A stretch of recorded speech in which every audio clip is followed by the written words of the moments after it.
Hello అండి, welcome to food express. అదిరేటి రుచుల్లో ఇవాళ అదిరిపోయే రోటి పచ్చడి. రోట్లో వేసి దంచితే నా సామిరంగా. ఇందుకు ఏం పచ్చడి? గంగవాయల కూర, మామిడికాయ పచ్చడి. ఆకుకూర మామిడికాయ పచ్చడి అనుకోండి.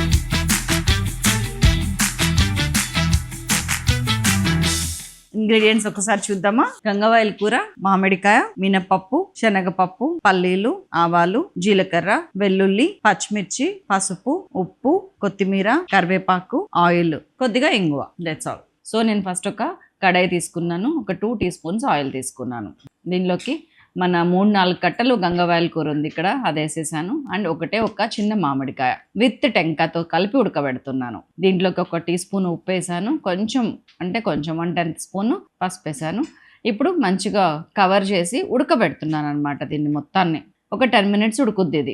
సో దీన్ని పక్క స్టవ్ మీద పెట్టేసి మన ఈ స్టవ్ మీద అది ఉడికేలోపు ఇప్పుడు ఒక కడాయి తీసుకున్నాను. దాంట్లో ఒక 2-3 టీ స్పూన్స్ ఆయిల్ వేసాను. ఆయిల్ వేసిన తర్వాత ఫస్ట్ ఏవైతే వేగుతాయో, వేగాల్సిన ఎక్కువ ఉన్నాయి, ముందు వేసేస్తున్నా చూడండి. మినపప్పు ఒక 1 టీ స్పూన్ వేసానండి. జస్ట్ దీంతో పాటే ఒక 2 టీ స్పూన్స్ శనగపప్పు కూడా. అమ్మో, పల్లీలు ఉన్నాయి కదా, ఇవి ఇంకా ముందే వేయాల్సి ఉండే నేను. Okay, no issues. ఇప్పుడు వేస్తున్నాను. 2 టేబుల్ స్పూన్స్ పల్లీలు వేసాను. ఇవి కొంచెం ఫ్రై అవనిద్దాం. ఒక 1 మినిట్ అండి.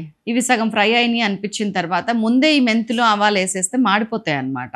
80% ఇవి 3 ఫ్రై అయిన తర్వాత అప్పుడు నేను మెంతులు 1 టీ స్పూను, ఆవాలు ఒక 1/2 టీ స్పూను, జీలకర్ర ఒక 1 టీ స్పూన్, కొద్దిగా కరివేపాకు, ఇంకా వీటితో పాటు పచ్చిమిరపకాయలు కూడా వేసేసాను.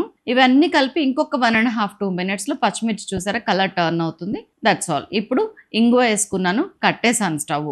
కట్టేసిన తర్వాత ఒక 5-6 వెల్లుల్లి వేసేసాను. అండ్ దెన్ కొత్తిమీర కాడలతో సహా వేసానండి. ఈ వేడి మీద ఉంటే కొంచెం మెత్తబడుతుంది కదా, మనం గ్రైండ్ చేసినప్పుడు బాగుంటుంది. సో ఇవన్నీ కలిపేసుకున్నాను. దీన్ని ఫస్ట్ ఏం చేస్తానంటే గ్రైండ్ చేద్దాం. ఒక 1/2 టీ స్పూన్ ఉప్పు కూడా వేస్తున్నాను. గ్రైండ్ చేద్దాం.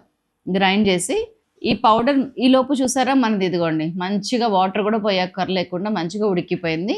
అది గ్రైండ్ చేసి ఒక కచ్చపచ్చిగా గ్రైండ్ అయిన తర్వాత ఈ మిక్స్చర్ని తీసుకెళ్ళి అందులో కలిపేసి దీన్ని కూడా మొత్తం కలిపి ఇంకొకసారి 2-3 సార్లు పల్స్ తిప్పాను. That's all.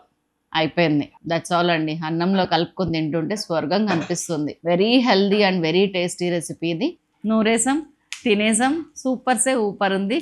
మొత్తం చూసారు కదా, వెంటనే చేసేయండి. మరి మీకు ఇంకా ఏం కావాలనేది కామెంట్స్లో తెలియజేయండి. Thank you.